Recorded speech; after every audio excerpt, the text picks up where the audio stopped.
اب جو sky news ہے اس کی رپورٹ میں سن رہا تھا, اسکائی نیوز نے اس سب کے اوپر بڑے کھلی بات کی, اور اسکائی نیوز نے یہ تک کہا کہ عمران خان صاحب کو جو سینٹنس کیا گیا ہے یہ بڑا کمزور کیس ہے. انٹرنیشنل میڈیا الجزیرہ نیوز نے بھی عمران خان صاحب کو سنائی جانے والی سزا کو ایک سیاسی انتقام جو ہے اس کا اینگل دیا, اس حوالے سے کوریج کی. خلیج میگ کا میں ٹویٹ دیکھ رہا تھا, انہوں نے لکھا in bogus case of 190 million pounds P T I founder sentence to 14 years and his wife to 7 years in person.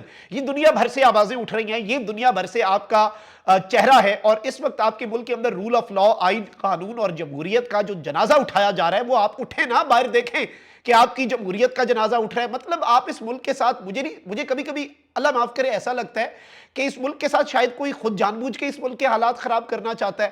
وہ ایک شعر ہے کہ میں خود یہ چاہتا ہوں کہ حالات ہوں خراب, میرے خلاف زہر اگلتا پھرے, کوئی خدارہ اس ملک کے اوپر رحم کریں اور اس طرح کی چیزیں نہ کریں. اب پی ٹی آئی نے اس سب کے اندر جارحانہ حکمت عملی اپنائی ہے. عمران خان صاحب کا کل کا ٹویٹ آپ کے سامنے ہے. فیصل چودھری صاحب نے عمران خان صاحب کے بہاف پر یہ سٹیٹمنٹ جاری کی کہ عمران خان نے کہا ہے کہ جتنا جیل میں رہنا پڑا میں اتنا جیل میں رہوں گا, مجھے اس سے کوئی مسئلہ نہیں ہے.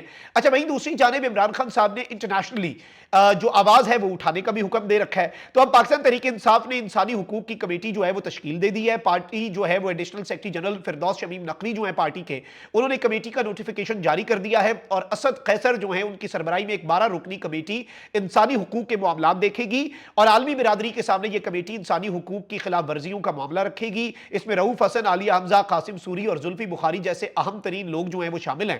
اینڈ آئی تھنک کہ یہ ایک بہت بڑا موو ہے, یہ ایک بہت امپورٹنٹ موو ہے, اور اس سب کے اندر بھی بہت سی چیزیں جو ہیں وہ کمنگ ڈیز ہم دیکھیں گے. اچھا, بشرا بی بی صاحبہ کے حوالے سے ایک اپڈیٹ ہے, پھر فوج کے معاملات پہ آتا ہوں.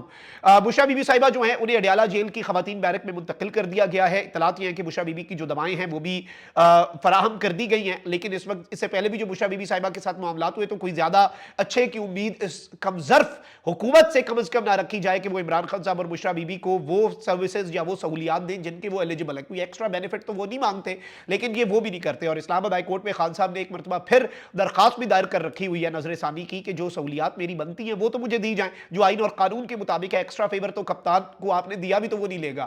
بنی گالہ منتقلی کا کہا تھا نا, نہیں گیا وہ. بیوی کو اس کی بنی گالہ منتقل کیا تھا پچھلی دفعہ جب جیل ہوئی تھی, خود کہہ کے انہوں نے عدالت میں کیس کر دیا کہ میں نے گھر میں نہیں رہنا, مجھے آپ قیدیوں کی طرح رکھو. تو یہ کچھ چیزیں تو آؤٹ آف سلیبس آئی ہیں حضور والا, ذل الہی آپ کے لیے بہت سی مشکلات پیدا ہو چکی ہیں. اب اس سب کے اندر ناظرین کرام, پاک فوج میں اہم ترین عہدوں پر تقرر و تبادلے جو ہیں ان کے حوالے سے خبریں جو ہیں وہ اس وقت آ رہی ہیں. اور ممتاز بھٹی صاحب جو ہیں جرنلسٹ ہیں سینئر, میں انہیں سن رہا تھا, انہوں نے یہ بتایا ہے کہ جی اہم ترین عہدوں پر کچھ لیفٹیننٹ جنرلز جو ہیں انہیں روٹیٹ کیا گیا ہے.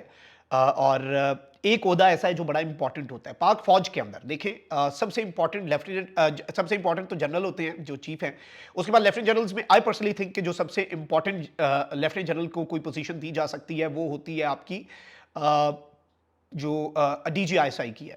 آلدو اس عہدے کے اوپر D G I S I کا عہدہ جو ہے اس کے لیے لیفٹیننٹ جنرل ہونا کمپلجن نہیں ہے, but it is a norm. لیکن یہاں پر امپورٹنٹ چیز یہ ہے کہ جو جی ایچ کیو کے اندر سب سے اہم عہدہ ہے, اور جو فوج کے اندر, کیونکہ آئی ایس آئی ایک الگ سے ادارہ ہے, ایک ایجنسی ہے جو ڈائریکٹلی پرائم منسٹر کو رپورٹ کرتی ہے بائی دا بک. اگر ہم دیکھیں جو فوج ہے اس کے اندر جو سب سے اہم عہدہ ہے آرمی چیف کے بعد وہ سی جی ایس کا ہے, چیف آف جنرل سٹاف, اور یہ تمام تر معاملات کو دیکھتا ہے چیف آف جنرل سٹاف جو ہے. اور مکمل طور پہ آرمی چیف کے بعد جی ایچ کیو کے معاملات اور فوج کے معاملات جو ہیں انہیں بہت ان ڈیپتھ اس عہدے نے دیکھنا ہوتا ہے, اور یہ بڑا اہم ترین عہدہ ہے. یعنی کسی بھی سی او ایس کے لیے, کسی بھی آرمی چیف کے لیے جو سب سے امپورٹنٹ عہدہ ہوتا ہے وہ ان کا اپنا سی جی ایس ہوتا ہے. اب سی جی ایس جو ہیں انہیں تبدیل کیا گیا ہے اور انہیں 5 کور میں بھیج دیا گیا ہے. اور یہ میں آپ کو بتا دوں کہ لیفٹیننٹ جنرل ویس دستگیر صاحب جو ہیں یہ پہلے ڈی جی ایم او بھی رہے, انہیں سی جی ایس کے عہدے سے بھیج دیا گیا ہے 5 کور کو لیڈ کرنے کے لیے. کور کمانڈر لاہور جو ہیں لیفٹیننٹ جنرل سید رضا, انہیں تبدیل کر کے سی جی ایس لگا دیا گیا ہے. یہ ایک بہت عام ترین ڈیولپمنٹ ہے. جنرل بابر افتخار جو کہ D G I S P R بھی رہ چکے ہیں, اور اہم ترین آپ کو پتا ہے جو D G I S P R ہوتے ہیں انہیں ویسی پوری قوم جانتی ہوتی ہے. لیفٹیننٹ جنرل بابر افتخار جو ہیں وہ 5 کور کو لیڈ کر رہے تھے کراچی میں, انہیں این ڈی یو کا پریزیڈنٹ لگا دیا گیا اس عہدے پر. پہلے آپ کو پتا ہے کہ جنرل آصف غفور صاحب جو ہیں وہ ابھی ریٹائر ہوئے ہیں ریسنٹلی, تو وہ تھے. اور اس کے علاوہ لیفٹیننٹ جنرل عامر جو ہیں ان کے حوالے سے بتایا جا رہا ہے ریسنٹلی پروموٹ ہوئے, انہیں آئی جی ٹی لگا دیا گیا ہے. تو پاک فوج میں بھی بڑی تبدیلیاں ہوئی ہیں. جی ایچ کیو سے یہ بڑی بریکنگ نیوز آئی ہے, تو یہ ڈیٹیلز بھی آپ کے سامنے رکھنا ضروری تھی. اور سی جی ایس کا جو ہوتا ہے نارملی جب اس پہ کوئی تبدیلی ہوتی ہے تو بہت سی تبدیلیاں آتی ہیں بہت سی چیزوں کے اندر, اور بہت سے معاملات جو ہیں, ظاہری بات ہے جو بھی اتنے اہم ترین عہدے پر آتا ہے وہ اپنے حساب سے چیزوں کو بہت سے معاملات کے اندر لے کر چلتا ہے. تو یہ ایک اہم ترین عہدہ اور اہم ترین عہدے کے اوپر یہ چیز تھی جو آپ کے سامنے رکھنی ہے. کامنٹ سیکشن میں رائے کا اظہار ضرور کریں. اپنا بہت خیال رکھیں. اللہ نگہبان. پاکستان زندہ باد.